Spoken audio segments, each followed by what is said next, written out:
next level.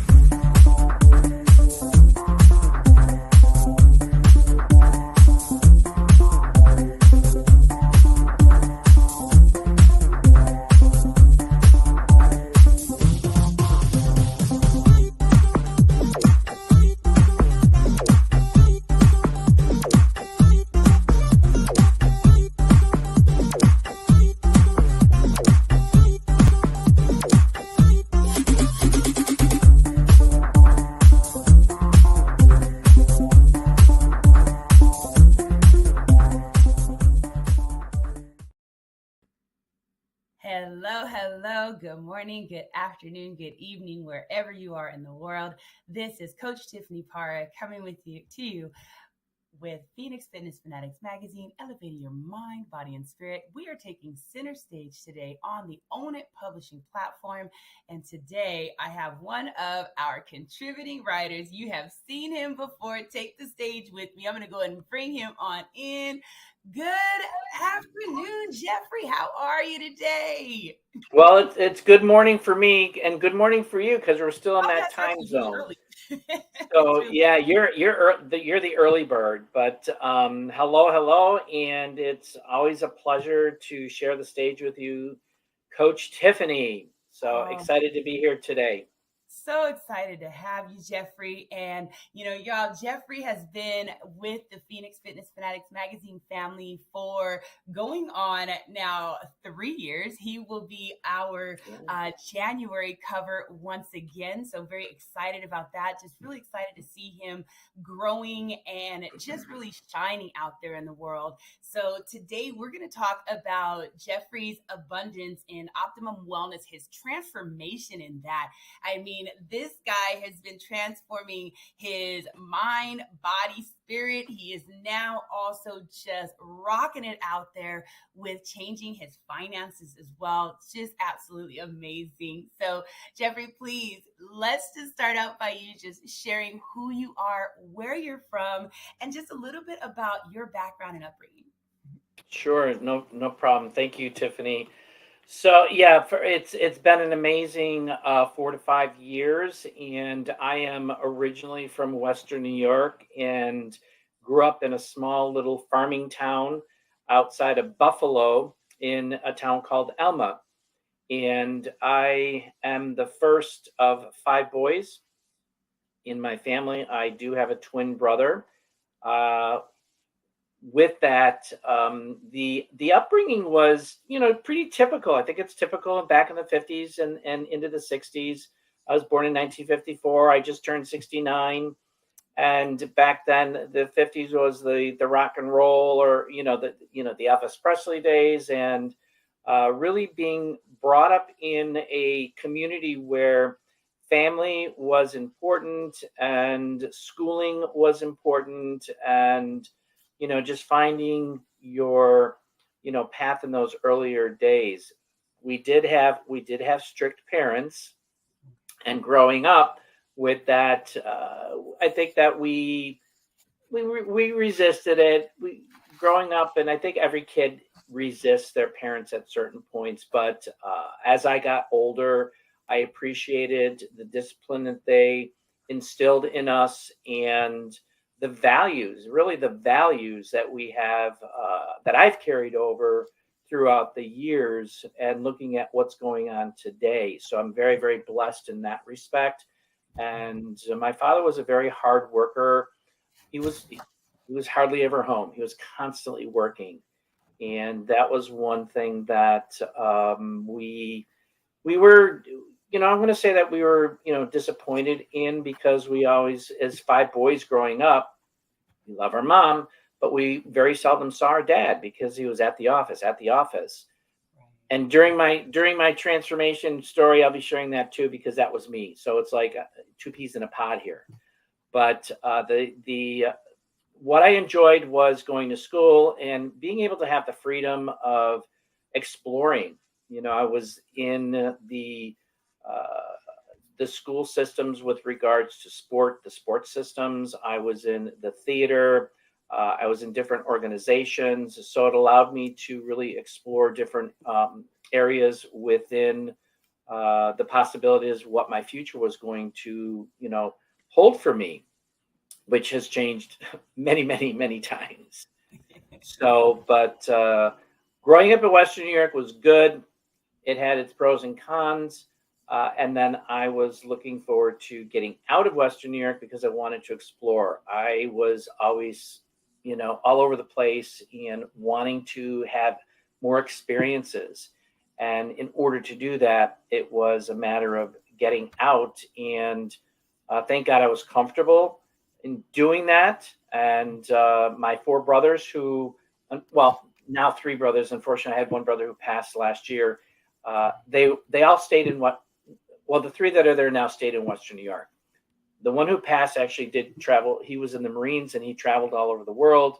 He settled down in Texas when he was in the military. And then unfortunately, when he was diagnosed with MS, he moved back to Western New York and stayed there. So, but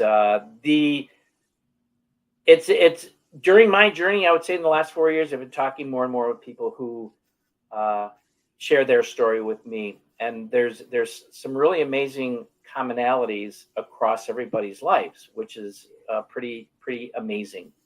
So Absolutely. So many great stories out there, Yeah. and I tell you, you really hit the nail on the head when you talk about, the generations and just kind of how those, our parents are, right? The dads. My father was in law enforcement. We barely saw him a lot of times as well. My mother was like Rosie the Riveter. She was home. She was able to cook and do all those things that, moms did. But she also spent a lot of time in the office. So, but nowadays you see it, it's kind of a transition there. And you see a lot of, dads staying at home and Right. a lot of moms being the ones that are absent and things like that. Sure. So it's very interesting, right? So We were very fortunate. My mom was a stay-at-home mom. So she was there 24/7, running the house, taking care of the family and cooking and cleaning with our help, of course. That was part of our upbringing. So we're going to go ahead and cut to a quick commercial break, and then we're going to come back and talk to Jeffrey a little bit about the college years and just kind of how his transition went, in that. So we'll be right back.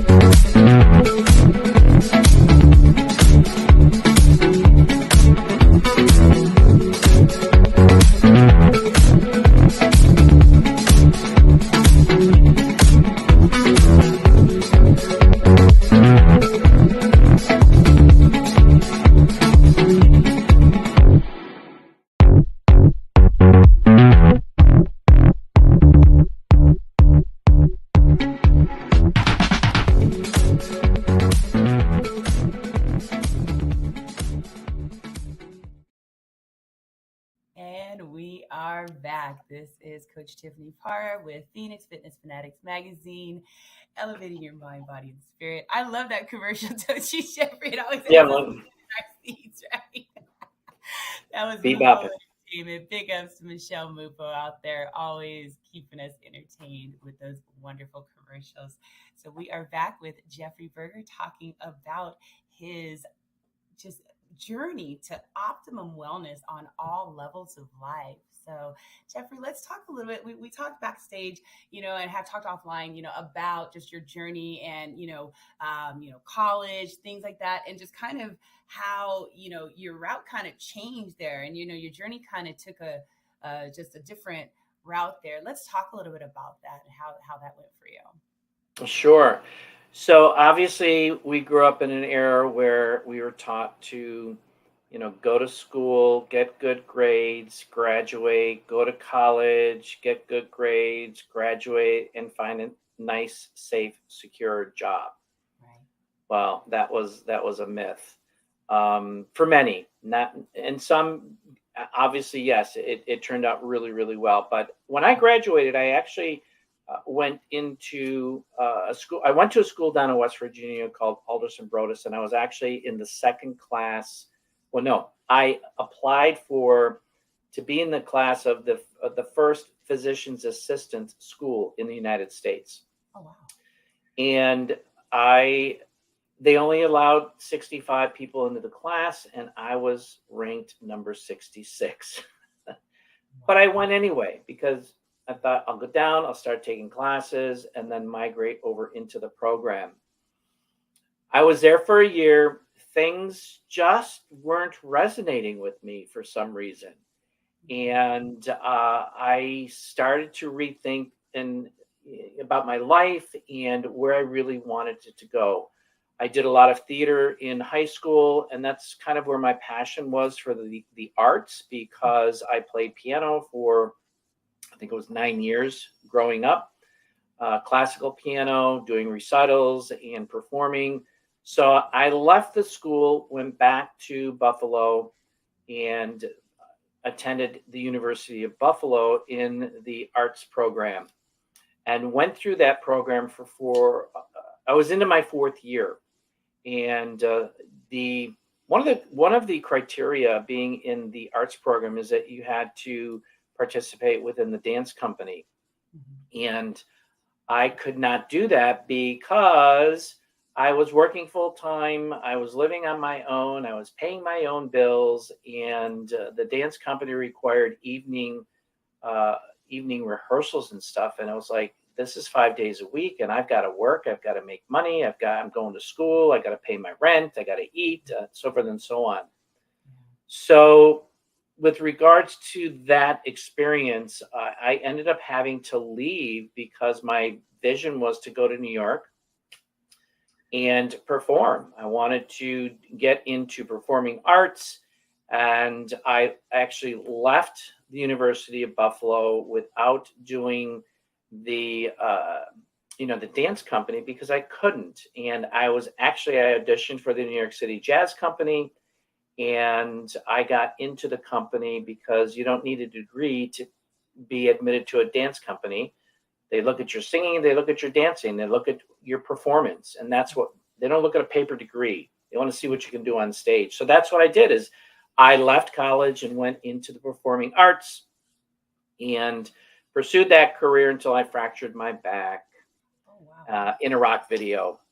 So that changed my whole, the aspect of performing, because I could not perform on stage, especially with a dancing career. And so I ended up having to leave New York City because I was in therapy for almost 3 years with a fracture. They wanted to do surgery.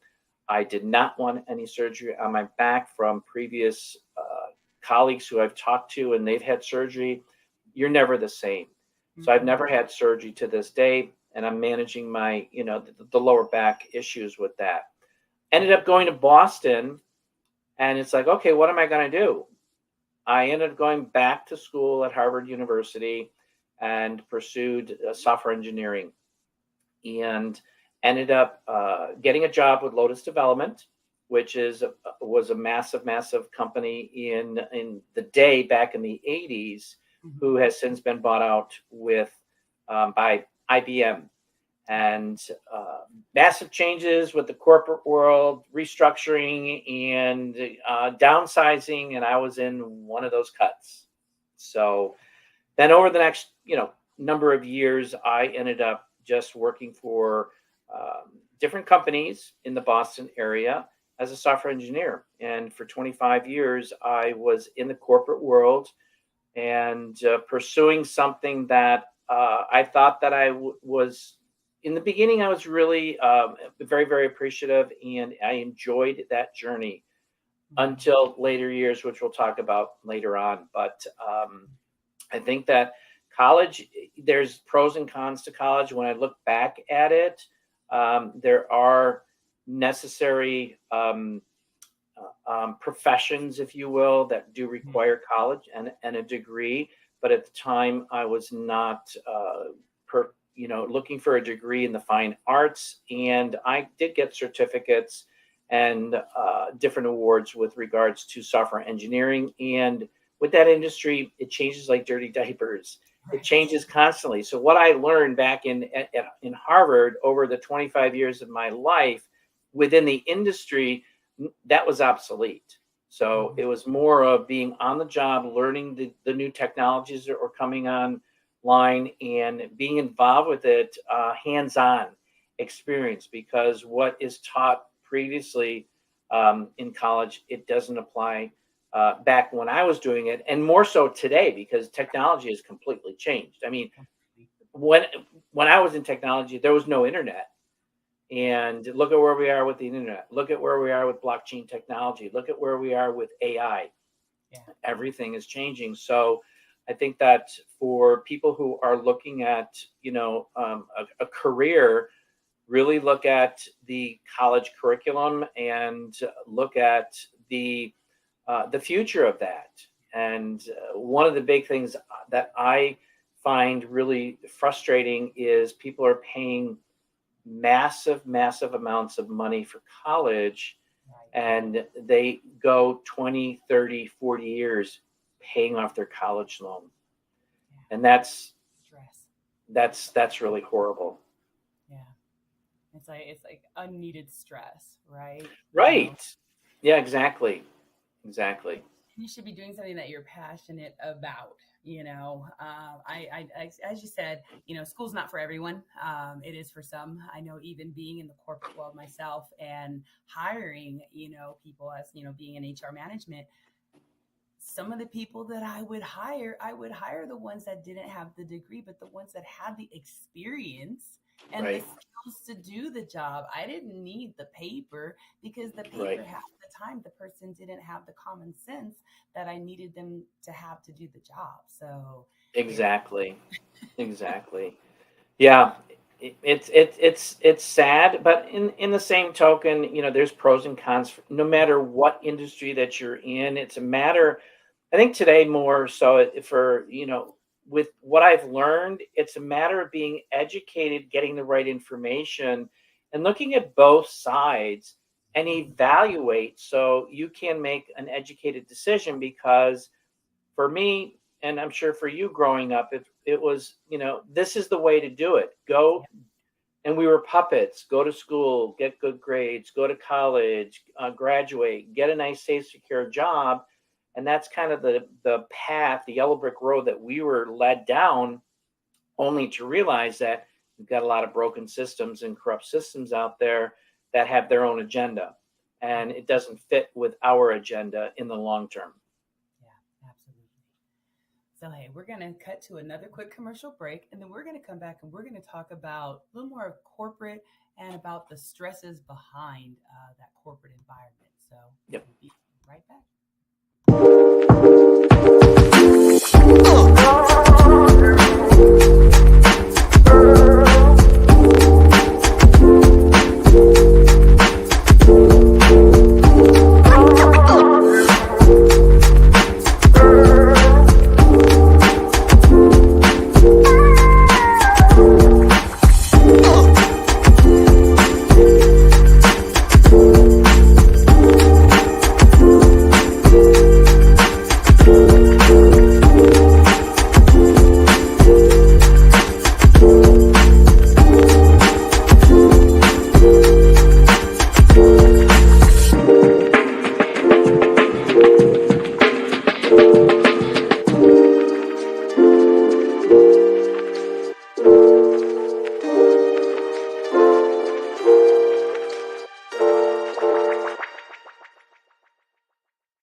I love that one too. That is Upscale Online Business Solutions. Absolutely. There you go. Great commercial. Great commercial. So we are back. Phoenix Fitness Fanatics Magazine, elevating your mind, body, and spirit. We have Mr. Jeffrey Berger here, and we are talking about his journey to optimum wellness, his whole transformation, and just really getting, man, just watching this guy rocking and rolling out there, just getting to the top, man. So let's talk about just, those corporations. So many corporations and businesses, they're having a lot of just major shifts out there, which really impact the employees and the employees' morale, things like that. So what's your take on that? Let's talk about that a little bit. Yes, massive, massive changes, I would say, in the last 10 to 15 years. When I started in corporate America, I enjoyed it. I had a really good time. I felt that the environment was very conducive for bringing people on board to be a participant in the journey of the company, the involvement of the company, and in many instances, depending. I mean, I worked for a lot of small companies, but then I worked for major companies, and there were some slight differences.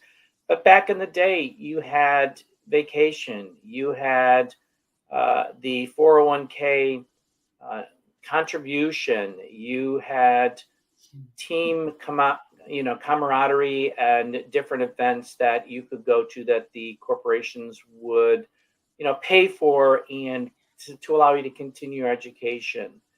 Those are some really great, great experiences. But I found over time that those each year went by, little pieces were taken away, the stress level started to get up, and the expectation of the employee was doubled, tripled, quadrupled, and it started to put questions in my head saying, what am I doing? Why is this going on? This is not like it was 10 years or 15 years ago.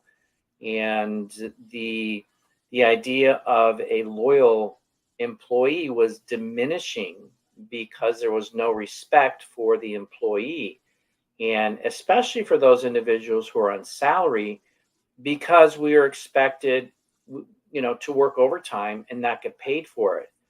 A Mm-hmm. couple of hours a week, maybe 5 hours a week of overtime, Yeah. no Not problem. We're dedicated. I want to get the work done. I want to be a productive contributor to the ultimate goals of the company and within my department as a software engineer.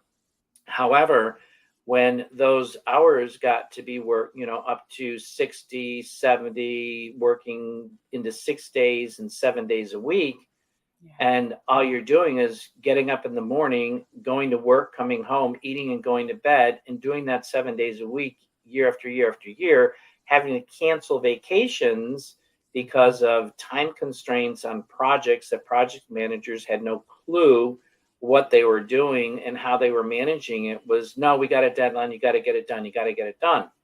Mm-hmm. So those were the things that I was experiencing during the last, I would say, 10 years of my corporate life. So, and it really impacts the employee, Mm-hmm. because we all want to work. Obviously, we have to work to have a lifestyle. We want to do our personal best. Right. However, that is interfered by corporate and the greed by corporate and their bottom line. I understand corporations have to make money, but when you see your managers going home at 5 o'clock and you're staying till 10 or 11, and when it comes time for raises, and well, we don't have money for raises, and you see your boss coming in with a brand new BMW, it's like, well, wait a minute, what's going on here? So Right. those are the changes that I've experienced, as well as a number of my colleagues who went through the same thing. So Yeah. it's sad to see where America is going. I see other countries who really value their employees, and they have time off, and there's that work-life balance. And we Right. wonder why we have the problems today that we do in the United States with people in the workforce. They're burnt out. Yeah. They are not having a quality of life, and it should be a balance, and that's not what's happening today. That should Or be. I'd say in the last 10 years, 10 to 15 years. Yeah, I absolutely agree. The last 10 to 15 years, that work life balance is now just a work balance, Right. and Yeah. you have companies wondering why they have such a high turnover, and turnover is money for the company. I That's mean, it right. costs them thousands and sometimes millions of dollars because they cannot keep employees because they're just not happy. They don't have the morale, and it doesn't take much. I mean, like you're saying, I mean, being able to just honor vacation time or being able to, allow someone to go home after, I mean, if they're going to work overtime, great. Work, maybe a 10-hour shift or something like that, not 12 Yeah. hours, six Yeah. days a week or 15 hours, things like that, because that is going to Right. lead to, that burnout, right? So, um, you had mentioned before that you had left corporate back in 2016, and we've talked, in other conversations about that burnout, So let's talk about the burnout that you went through. Like, what was physically going on with you, and, and emotionally going on with you with that burnout, because that's huge. Yes. Yes. It is very huge. And over the last 5 years of my coaching with holistic physical and mental wellness, I've talked to so many people in regards to this, and it's pretty common. And in fact, it's embarrassingly common in the US. I can't talk about outside of the US, but with the constraints of what businesses are putting on employees, the stress that is added to that, I would say the last 5 years of my corporate career were Mhm. probably, some of the worst. And with regards to being, because I was a manager in some respects, where I was managing I had 13 projects on my plate at one time. Wow. And to talk about having the stress from those projects, but then also working in a hostile work environment, Mm. and then having a manager who had no clue really what I was doing. And basically, I mean, many people have experienced this. They have a manager who hates them, you know, and doesn't like them. And no matter what you do, it's not right. So the pressure and the stress from the different projects that I was, doing in the last 5 years uh, with a pharmaceutical company of all, was really detrimental to my physical and mental wellness. Mhm. And over the years, I just kept declining from a health perspective. My depression was coming back because I am a survivor of, and we've talked about this, I'm a survivor of childhood molestation, chemical dependency, two attempts at suicide. So that, kind of that was put to rest for a number of decades. And then the last 5 years, it started to resurface. And it's like, I don't like this place that I'm getting into. Mhm. And no matter what I did, doing my personal best and getting accolades from all of the department heads that I was working with, the project manager, the development manager, everything was fine from their perspective. But my boss always gave me a low rating. So that added stress. It's like, okay, well, what am I doing wrong? So Right. with that being said, the stress, and stress, we've talked about stress. Stress is a killer. It is. It eats inside of your body. It destroys your organs. It destroys every aspect of your immune system. And if you don't find, if you really, and I didn't really understand stress back then. Yeah, we get stressed out, and we deal with it. Mhm. Build a bridge, get over it, and just keep moving on.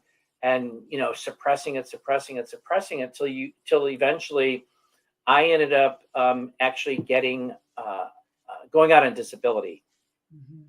and my doctor put me on this med that just I went psycho on, and I'm like, holy crap, Yeah. I can't take this. I don't want this. So I was out for 6 months, and getting my health back and really focusing on me, and then then the day that I was supposed to go back to work, I'm driving to work and I'm like, oh my God, the stress started to come up, the anxiety started Oh, to come in.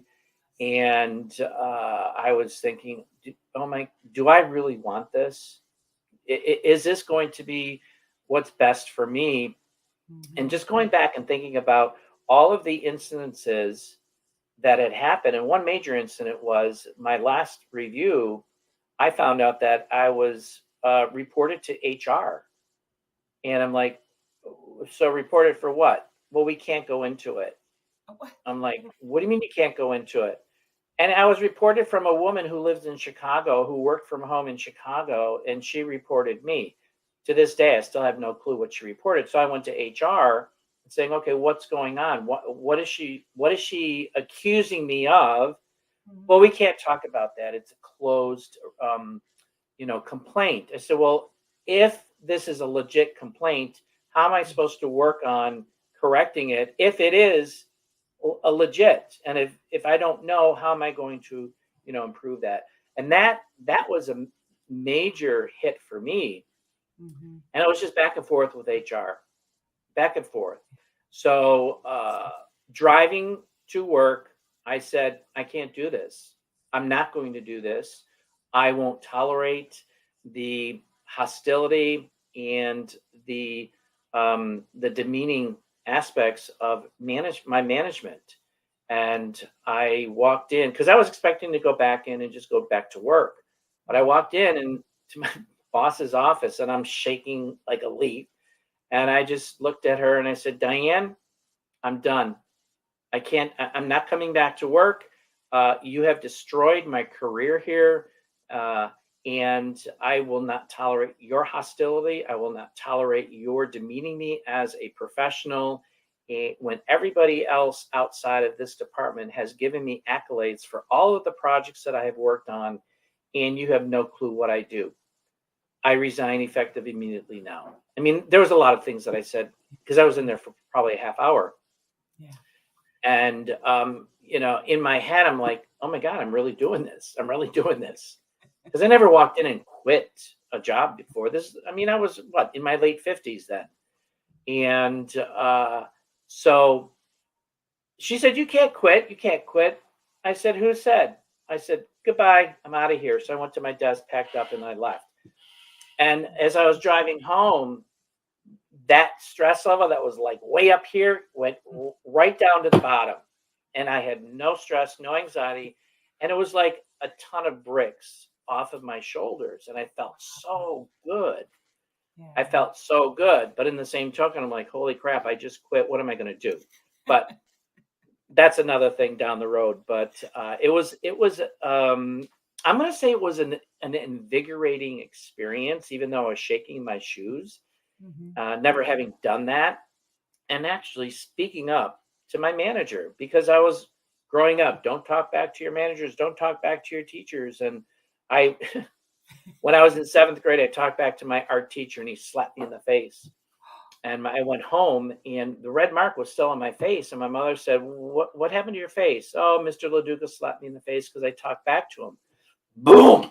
She hit me on the other side of the Oh my. face. Don't you ever talk back to your teachers? And I'm like, oh geez, okay. So, and that's what I was thinking back into the day. It's like, don't talk back to your bosses, blah blah blah blah blah. But you know what? We have to. We have to stand up for who we think, not who we think, but who we believe we are, and what we are there for. And if somebody else disagrees, well, we have the right to voice our opinion That's whether right. they agree or not. And I just, you know what? I stood up for my rights and I said, I'm done. I'm done. Good for you. Good So for you. I just love that, Jeffrey, because you know what? You have to stand up to these employers out there that are taking advantage, that are causing these hostile work environments and things as well. I mean, you and I have spoken about my story as well before, and corporate can. Just that stress is the silent killer. I feel like corporate is a loud killer for us because right. there are those environments, and it's not all corporations that are like this. There are some That, really good corporations absolutely. that love on their Absolutely. employees, that give their employees the days they need, and that have that work-life balance. I just wish that Right. everybody would follow suit in that. So, Yeah, and there should be corporate rules that corporations have to follow for their employees. All absolutely. right, Yes. and I had another experience real quick with another company, Millennium Pharmaceuticals. It's funny, pharmaceutical companies, and the manager. There was a situation where the manager was actually sexually harassing me, a woman, a Wow. woman. And I reported it. Long story short is that I ended up having to leave that company because of the harassment and I in my exit interview, I said that you guys will regret having me leave because I wouldn't do anything to this manager. And 6 months after I left, the entire department, there was 16 people in that department that I was working with. They all left on the same day because of this woman. Yeah. Yeah. Well, see, So, just keep your eyes out. Be aware of the work environment. I mean, really, to just that message to the higher ups. Just be aware right. of what is going on and really talk to your employees. You are not at a level, you're never at a level that you cannot go and speak with your employees. I mean, I don't care, if you're that CEO, you know what I'm saying? I mean, a business owner, as a business owner, if I have employees, I want to know my employees. I want to know, everything about them, because once you know everything about them and kind of know how they, know about the Right. family and know about different things, I mean, you'll A- know how to handle certain situations. And it's just so much better. Absolutely. We all go through our own life experiences, and when you have, a company, obviously with bigger companies, it's more difficult to have that kind of an environment. But with smaller companies, it's all about the camaraderie. It's all about the vision for the company, because if the company does well, then the employees do well. And it's shared amongst the efforts of everybody that is, pulling together to make it successful for, everybody. Right. So Absolutely. Absolutely. Well, Jeffrey, it is always such a pleasure having you on the show. And we are going to thank be you. back for much, much more with Jeffrey and his transformation, y'all. It is just amazing. So, Jeffrey, do you have any words of wisdom or encouragement that you take off today? Yes, I am going, and this is what I will share. This is what I have been really, really passionate about, and want to convey to people to keep their options open and with an open mind. Yes. As I've talked about this journey, this initial journey, we were following that yellow brick road where we thought, oh, we're going to end up in Oz. Well, most people who are following that with the traditions of the systems that we have today, you're not going to end up in Oz. You're going to end up having water poured over you and you melting away because of what is going on, and being able to be educated on both sides, looking at the pros and cons, and then you make that decision.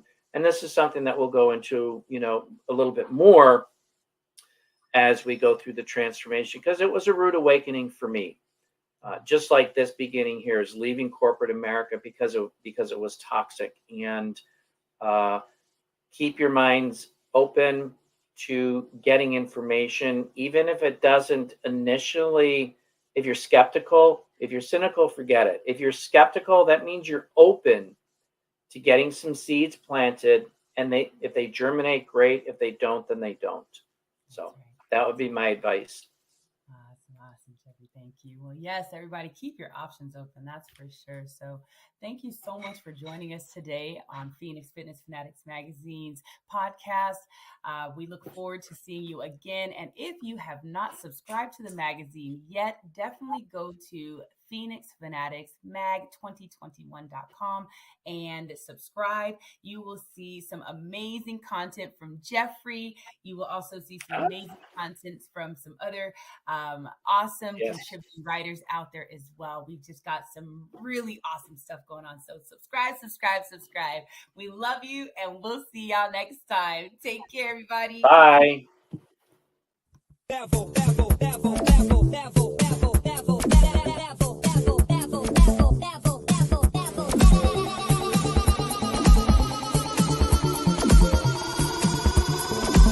it to the next level.